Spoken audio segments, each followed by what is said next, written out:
But I remember discs. So I did not take care of my first PlayStation. I was terrible. I mean, I was a kid. I was under 10 years old, like a good amount under 10 years old, I imagine. But the first PlayStation had those black discs. Yeah, the black backs. Yeah, and apparently that there was no actual rhyme or reason for the reason, like for them being Yeah, black. they just did it because it was cool. It was just because Sony was like, this is fucking cool and marketing, and it worked. I mean, the PlayStation 1 is the first ever home console to surpass 100 million units sold globally. So, like, PlayStation 1 is a huge revolutionary system using discs, and you can pop open the game system. You know, you can literally pop it open while your game is playing. And your game, you can still play your game, but the music will stop. Hmm. I don't know why, but I used to do, I don't know, I was like I used to do shit like that too.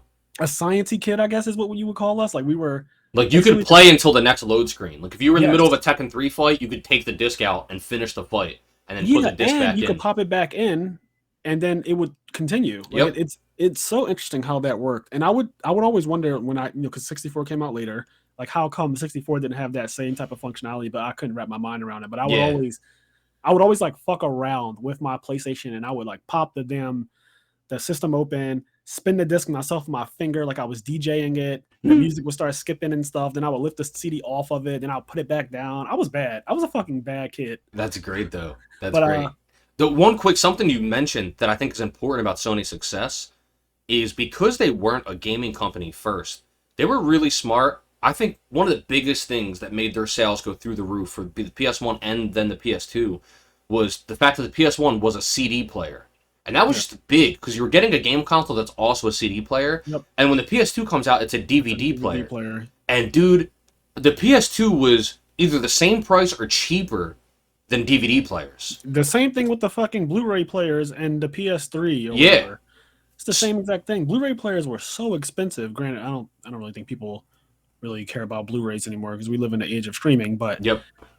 the actual price of a PlayStation compared to what it also allowed you to play was always cheaper Hmm. than the other device. And I just found that to be I mean, outside of CD players, you can go to like Walgreens and get one for $20, which I did all the time until Yep. they would Yep. break. But in the case of the PS1, you got to compare it more so to a radio. So it'd be a Yes. radio, like a stereo you would have hooked up in your house.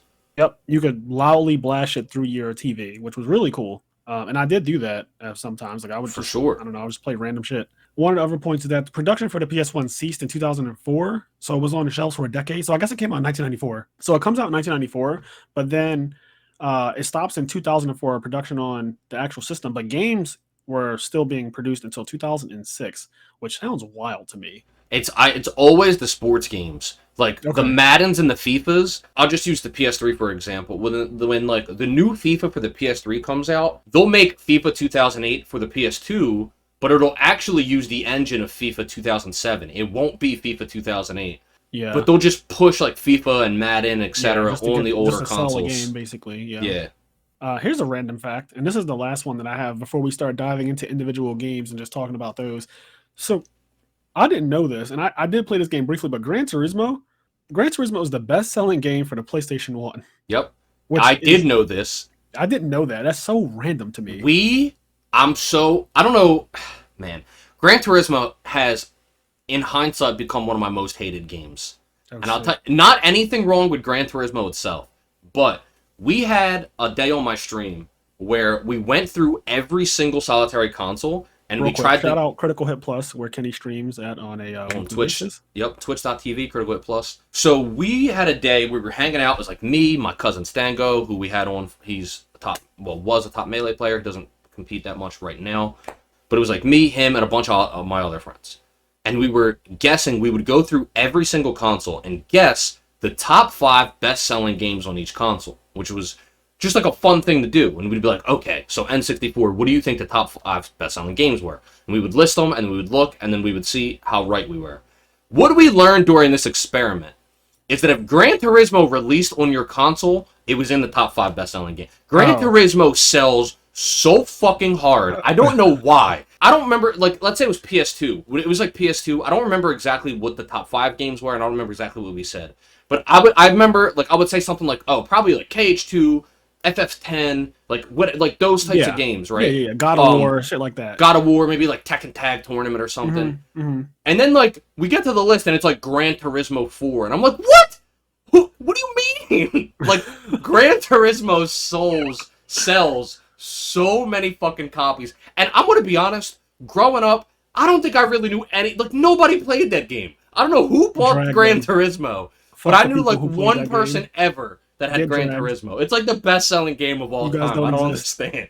We deny your existence. 100%. So I IMNerd does did not know that. recognize. Fuck Gran Turismo. Even though Gran Turismo was not a bad game, but fuck that. No. It's funny, when the PlayStation 2 first came out, one of the first games that I played on the PS2, I think it was a demo. It was a demo. Was Gran Turismo whatever, and it looked so good. Because remember, Sony has always been pushing graphics. That's like they realized with the PlayStation 1, holy shit, people really go up for the whole graphics thing. So when the PS2 came out, Gran Turismo demo, you had some crazy Ferraris and Mercedes, and they had these shiny ass polishes on the cars, and it just looked really, really upscale, like really, really good stuff. And when I was watching a video before this podcast of PlayStation 1 games, just to kind of see what some of them look like, because I forgot it's been 20 years, 25 years, I saw Gran Turismo on PlayStation 1, and even that looked pretty good for the time. Like the cars, the actual cars, the models, they looked pretty damn good. So I don't know. I don't know who was playing them. Like, I literally have no idea who said, you know what, pop that Gran Turismo in. But they sold an insane number of copies somehow. So kudos to Gran Turismo for being the number one selling game for the PlayStation 1. You would have I never would just guessed. Never. Ever. The list of games that I have here, I'm actually going to read out the list of games that I wrote down off the top of my head that I like really, really loved. And I'm sure I'm missing some, but I'm just going to read these off. So these are the games that I remember really playing hardcore as a kid on the PlayStation 1. Legend of Dragoon, Mega Man 8, Mega Man Legends, Final Fantasy 7, 8, and 9, Tekken 3, Legend of Legaia, Fighting Force, Tomb Raider, Spyro the Dragon, Crash Bandicoot, Soul Reaver, Legacy of Kain, Xenogears, Metal Gear Solid, Resident Evil, Chrono Cross, Final Fantasy Tactics, Spider-Man, Twisted Metal, Parappa the Rapper, and I fucking have Gran Turismo listed down here because I just played the demo and I would like make cars, but I would never actually race. Like, I knew at a very early age that I just liked fucking design, I guess, because I would literally make my car. I would just stare at it and rotate it and move it all kinds of different ways, give it all these crazy cool decals and stuff, and then I would just be like, you know what? That's it. That's all I want to do. That's and it. I turn that shit right off and put Final Fantasy in and go about my day.